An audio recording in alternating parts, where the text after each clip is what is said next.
இருந்தாலும் எங்கேயா கொண்டு போய் விடுங்க. அப்படி இல்லையா எங்கேயா கொண்டு போய் தங்க வைங்க. பொங்கறதுக்கோ திங்கறதுக்கோ வாங்கி கொடுங்க. நாங்க வேணாம்னு சொல்லல. ஆனா இந்த வீட்டுல இந்த மனுஷன் இருக்க கூடாது.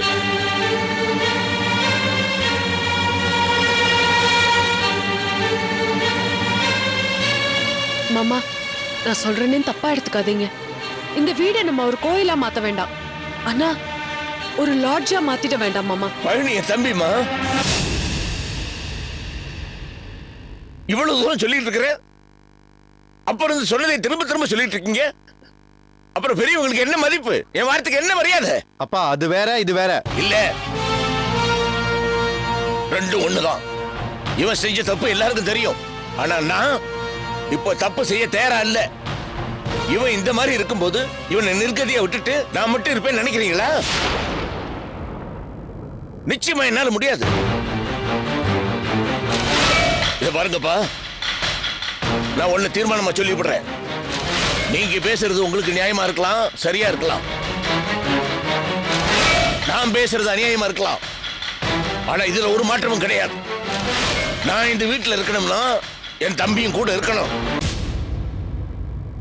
இவன் இங்க இல்லைன்னா எனக்கு இங்க இடம் இல்ல. நான் இவனோட வெளியே போயிடுறேன்.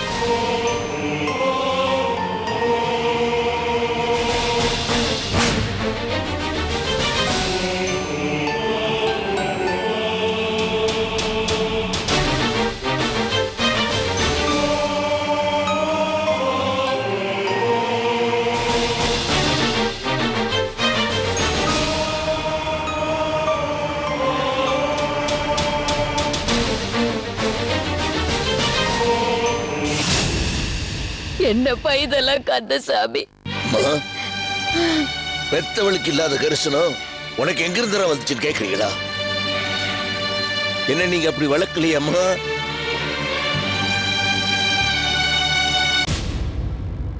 பா, எங்களை மன்னிச்சிருங்கப்பா. உங்க மனசை கஷ்டப்படுத்தணுன்றது எங்க நோக்கம் கிடையாது. ஆனா இவரு போனா இந்த வீட்டுல நீங்களும் இருக்க மாட்டீங்கன்னு சொல்லும் போது எங்களுக்கு வேற என்ன சொல்றதுன்னு தெரியல. இருந்துட்டு போட்டோம்ப்பா. ஆனா எங்களை பொறுத்த வரைக்கும் இந்த வீட்டுல ஒரு கதவு, ஒரு ஜன்னல், ஒரு சோஃபா, ஒரு காரு, இதெல்லாம் எப்படி ஒரு ஜட பொருளா இங்க இருக்கோ அந்த மாதிரிதான் இவரும் ஒரு ஜட பொருளா இங்க இருப்பாரு. போங்க, போய் எல்லாரும் வேலையை பாருங்க.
பழனிப்பா, எந்திரிச்சிட்டியா? வா, காபி சாப்பிடலாம் வா.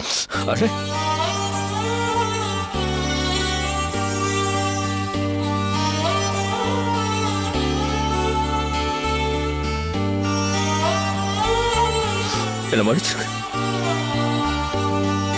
சேத்த புழுவா மிதி விட்டு சாக வேண்டியவன உங்க வீட்டுக்கு கூட்டு வந்து வச்சிருக்கீங்களே,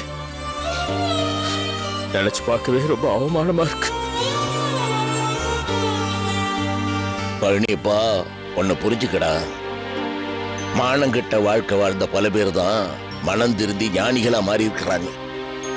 ராமாயணம் எழுதினார வால்மீகி பல தப்புகளை செஞ்ச வேடவனா இருந்தவர்டா. அருணகிரிநாதர் கெட்டு சீரழிஞ்சவர் தேறி மிகப்பெரிய ஞானியானார். நம்மெல்லாம் கும்பிடுற ஆழ்வாரு ராஜாவா இருந்து கொள்ளக்காரனா இருந்தவர் ஆரம்பத்துல. அவங்கெல்லாம் பின்னால நம்மெல்லாம் கையெடுத்து கும்பிடுற மாதிரி பெரிய ஆளுங்களா இல்ல. வாய மூடுறா. யாரையும் சேர்த்து வச்சு பேசுற. முதல்ல இவனை வீட்டுக்குள்ள விட்டதே பெரிய தப்பு. இவன் இல்லன்னா நீ இங்க இருக்க மாட்டேன்னு சொன்னதால தான் நாங்களாம் இவனை பொறுத்துக்கிட்டு இருக்கோம். சோறு தின்றவனா இருந்தா இந்த வீட்டை விட்டு வெளியே போயிடு. அம்மா அம்மான்னு கூப்பிடாதடா. இன்னொரு தடவை அம்மான்னு கூப்பிடாத. உன்னை ஏன் பெத்தேன்னு மனசுக்குள்ள தினமும் செத்து பொழைச்சுக்கிட்டு இருக்கேன்டா. வெளியில தலை காட்ட முடியல. உன்னை மாதிரி ஒருத்த அசிங்கப்படவும் மாட்டா, மத்தவங்களை அசிங்கப்படுத்தவும் மாட்டா. அம்மா தயவு செய்து அப்படியெல்லாம் பேசாதுங்கம்மா. கொலை பண்ணவனு கூட மன்னிப்புன்னு ஒண்ணு இருக்குல்ல. அதெல்லாம் மனசு மாறினவங்களுக்குப்பா. மாத்தவே முடியாத அளவுக்கு மனசு கெட்டு போனதுக்கு அப்புறம் மாறும்னு நினைக்கிறது தப்பு.